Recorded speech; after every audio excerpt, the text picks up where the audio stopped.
বাংলাদেশের রাজনৈতিক অঙ্গন থেকে এবার ইরানে গিয়েছেন বিভিন্ন বিরোধী দলের উচ্চ পর্যায়ের প্রতিনিধিরা। তেহরানে পৌঁছে তারা ইরানের প্রয়াত সর্বোচ্চ নেতা আয়াতুল্লাহ আলী খামেনির প্রতি শ্রদ্ধা নিবেদন করেছেন। এই সফরে বাংলাদেশের বিভিন্ন রাজনৈতিক দলের অংশগ্রহণ এবং একই অনুষ্ঠানে সরকারি প্রতিনিধিদের উপস্থিতি আন্তর্জাতিক অঙ্গনেও আলোচনার বিষয় হয়ে দাঁড়িয়েছে। শুক্রবার তেহরানের মূল অনুষ্ঠান স্থলে পৌঁছানোর পর বাংলাদেশের বিরোধী দলীয় প্রতিনিধি দলকে আনুষ্ঠানিকভাবে স্বাগত জানানো হয়। এরপর তারা নির্ধারিত প্রোটোকল অনুসরণ করে লাল কার্পেট অতিক্রম করে খামেনির কফিনের সামনে যান। সেখানে কিছু সময় নীরবতা পালন করা হয় এবং তার আত্মার মাগফিরাত কামনায় বিশেষ দোয়া এবং মোনাজাতে অংশ নেন প্রতিনিধিরা। বাংলাদেশের এই প্রতিনিধি দলে জামায়াতে ইসলামীর পক্ষ থেকে নেতৃত্ব দিচ্ছেন দলটির নায়েবে আমির অধ্যাপক মুজিবুর রহমান। তার সঙ্গে রয়েছেন মোহাম্মদ নুরুল আমিন, ডক্টর কেরামত আলী এবং ডক্টর এস.এম. খালিদুজ্জামান। এছাড়া জাতীয় নাগরিক পার্টির পক্ষ থেকে নাসিরউদ্দিন পাটোয়ারি এবং খেলাফত মজলিসের পক্ষ থেকে পীরজাদা হানজালা শ্রদ্ধা নিবেদনের অনুষ্ঠানে অংশ নেন। বিভিন্ন রাজনৈতিক দলের নেতাদের একসঙ্গে এই আন্তর্জাতিক অনুষ্ঠানে উপস্থিতি স্বাভাবিকভাবেই নতুন করে আলোচনার জন্ম দিয়েছে। অন্যদিকে শুধু বিরোধী দলের প্রতিনিধিরাই নন, বাংলাদেশ সরকারের পক্ষ থেকেও একটি আনুষ্ঠানিক প্রতিনিধি দল ইরানে অবস্থান করছে। জাতীয় সংসদের স্পিকার হাফিজউদ্দিন আহমেদ বীর বিক্রম ইরানের স্পিকার মোহাম্মদ বাঘের গালিবাফের আমন্ত্রণে তেহরানে গেছেন। তিনি রাষ্ট্রীয় পর্যায়ের বিভিন্ন আনুষ্ঠানিকতা এবং বিদায় অনুষ্ঠানে অংশ নিচ্ছেন। ফলে একই সময়ে সরকারি এবং বিরোধী উভয় পক্ষের প্রতিনিধিদের উপস্থিতি এই সফরকে আরও তাৎপর্যপূর্ণ করে তুলেছে। ইরান সরকার জানিয়েছে, রাজধানী তেহরানের ঐতিহ্যবাহী গ্রাউন্ড মুসাল্লায় আয়াতুল্লাহ আলী খামেনির প্রধান জানাজার আয়োজন করা হয়েছে। সেখানে বিপুল সংখ্যক মানুষের উপস্থিতির প্রত্যাশা করা হচ্ছে। জানাজার পর সাধারণ মানুষের শ্রদ্ধা নিবেদনের জন্য তার দেহ সেখানেই রাখা হয়েছে। এরপর রাজধানীর প্রধান সড়কগুলো দিয়ে একটি বড় শোকযাত্রার পরিকল্পনাও রয়েছে। তবে আনুষ্ঠানিকতা শুধু ইরানের মধ্যে সীমাবদ্ধ থাকছে না।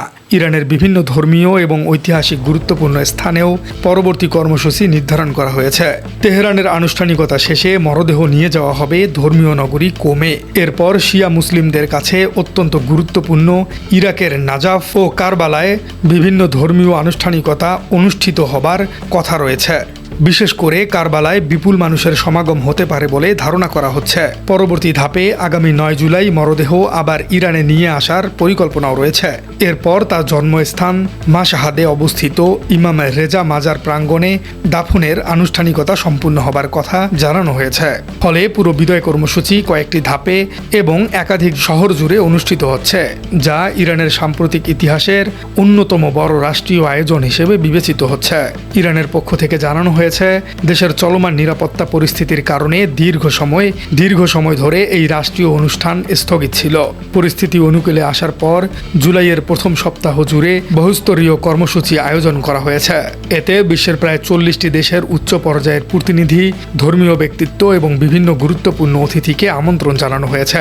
বিশ্লেষকদের মতে এমন আন্তর্জাতিক আয়োজন শুধু একটি সম্প্রদায় নয়, বরং বিভিন্ন দেশের কূটনৈতিক যোগাযোগ এবং রাজনৈতিক সম্পর্কেরও একটি গুরুত্বপূর্ণ মঞ্চে পরিণত হয়েছে। কোন দেশ থেকে কারা অংশ নিচ্ছেন, কোন পর্যায়ের প্রতিনিধি উপস্থিত থাকছেন এবং তারা কি ধরনের বার্তা দিচ্ছেন, এ সব বিষয় আন্তর্জাতিক পর্যায়ের এবং আন্তর্জাতিক সম্পর্কের ক্ষেত্রেও তাৎপর্য বহন করে। সব মিলিয়ে তেহরানে আয়াতুল্লাহ আলী খামেনিকে ঘিরে আয়োজিত এই রাষ্ট্রীয় কর্মসূচিতে বাংলাদেশের সরকারি এবং বিরোধী উভয় পক্ষের প্রতিনিধিদের অংশগ্রহণ নতুন করে দৃষ্টি আকর্ষণ করেছে।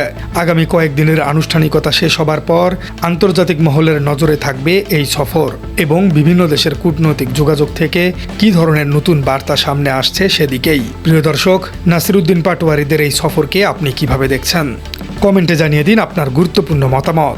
আর আমাদের চ্যানেলে নতুন হয়ে থাকলে চ্যানেলটি সাবস্ক্রাইব করে বেল আইকনটি বাজিয়ে দিন। দেখা হচ্ছে পরবর্তী কোনো ভিডিওতে।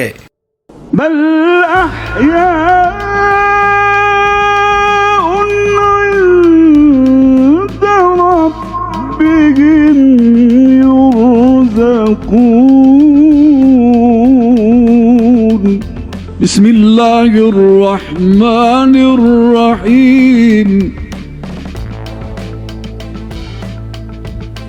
سبحان الذي أسرى بعبده